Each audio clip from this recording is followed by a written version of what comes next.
ധർമ്മസ്ഥലയിലെ ദുരൂഹ കൊലപാതകങ്ങളിൽ ആദ്യ പേരുകാരിൽ ഒന്നാണ് വേദവല്ലി ടീച്ചർ. ധർമ്മസ്ഥല സ്കൂളിൽ അധ്യാപികയായിരുന്ന ടീച്ചറെ വീട്ടിലെ കുളിമുറിയിൽ വെച്ച് തീയിട്ട് കൊലപ്പെടുത്തുകയായിരുന്നു.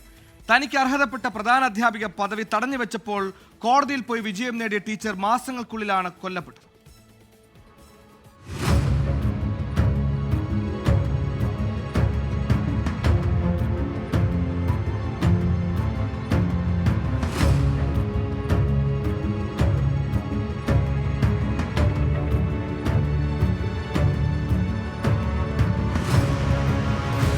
വർഷം 1986.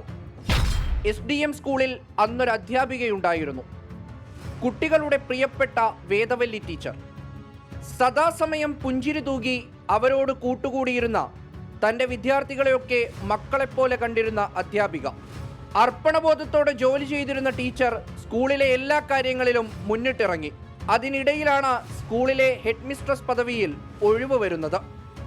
ആ കസേരയിലേക്ക് എല്ലാവരും പ്രതീക്ഷിച്ചിരുന്നത് യോഗ്യതയുള്ള, കാര്യപ്രാപ്തിയുള്ള, എല്ലാവർക്കും സ്വീകാര്യയായ വേദവല്ലി ടീച്ചറെയാണ്. കഴിവും കാര്യപ്രാപ്തിയും മാത്രം മതിയാകുമായിരുന്നില്ല അന്ന് SDM സ്കൂളിലെ പ്രിൻസിപ്പളാവാൻ. മാനേജ്മെന്റിന്റെ അടുപ്പക്കാരാവണം, അവരോട് ചേർന്നു നിൽക്കണം. വേദവല്ലി ടീച്ചറിന് അവർ ഈ കണ്ട യോഗ്യതകളൊന്നും ഉണ്ടായിരുന്നില്ലത്രേ. അതുകൊണ്ട് തന്നെ ടീച്ചർ തഴയപ്പെട്ടു. അർഹിച്ചത് നഷ്ടപ്പെട്ടതിൽ വിധിയെ പഴിച്ചിരിക്കാൻ വേദവല്ലി ടീച്ചർ ഒരുക്കമല്ലായിരുന്നു. സിസ്റ്റത്തോട് കലഹിച്ച് ടീച്ചർ കോടതിയുടെ പടി കയറി. ഡോക്ടറായിരുന്ന ഭർത്താവ് ഹരാലയും ഒപ്പം നിന്നു. ഒടുവിൽ കോടതി ടീച്ചറുടെ ഭാഗമാണ് ശരിയെന്ന് വിധിച്ചു. മാനേജ്മെന്റിന് കടുത്ത തിരിച്ചടിയും. മാസങ്ങൾക്കപ്പുറം ധർമ്മസ്ഥലയിലെ ഒരു കറുത്ത രാത്രിയിൽ ഹരാലെ പുറത്തുപോയ തക്കം നോക്കി ആരൊക്കെയോ അവരുടെ വീടിനുള്ളിൽ കയറി. കുളിമുറിയിലിട്ട് പെട്രോൾ ഒഴിച്ച വേദവല്ലി ടീച്ചറെ കത്തിച്ചു.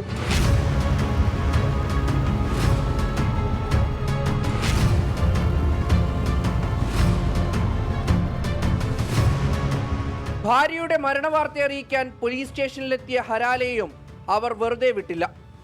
പ്രിയതമയുടെ കത്തിക്കരിഞ്ഞ ശരീരം കണ്ട് മരവിച്ചു പോയ അയാളെ പ്രതിയാക്കി കളഞ്ഞു ബൽത്തങ്കാടി പോലീസ്. പിന്നീട് കോടതി അയാളെ കുറ്റവിമുക്തനാക്കി. ഒടുവിലെല്ലാം നഷ്ടപ്പെട്ട് അയാൾ ആ നാടുപേക്ഷിച്ചു പോയി. വേദവല്ലി കൊലപാതകത്തിൽ പിന്നീട് ഒരു അന്വേഷണവും ഉണ്ടായില്ല. ഒരു ഹെഡ് മിസ്ട്രസ് പദവിയെ ചൊല്ലിയാണ് വേദവല്ലിയെ ചുട്ടരിച്ചതെന്നാണ് ആരോപണം. ഞെട്ടേണ്ടതില്ല, ഇതിലും ചെറിയ കാര്യങ്ങളുടെ പേരിൽ പലരും പല തരത്തിലും ധർമ്മസ്ഥലയിൽ കൊല്ലപ്പെട്ടിട്ടുണ്ട്. വേദവല്ലി ടീച്ചറുടെ കൊലപാതകത്തിലെ പ്രതിയെ കണ്ടെത്താൻ പോലീസ് ഒരിക്കലും മെനക്കെട്ടിട്ടില്ല. കാരണം ആരാണ് കൊന്നതെന്ന് കണ്ടെത്തിയാൽ എന്തിനു വേണ്ടിയാണെന്നും ആർക്കു വേണ്ടിയാണെന്നും കണ്ടുപിടിക്കേണ്ടി വരും. അതിന് ഇവിടുത്തെ പോലീസിന് പണ്ടേ താല്പര്യമില്ല. ക്യാമറമാൻ ശ്രീകാന്ത് ഗൗരീശപ്പെട്ടത്തോടൊപ്പം മുഹമ്മദ് റഹീസ്, 24.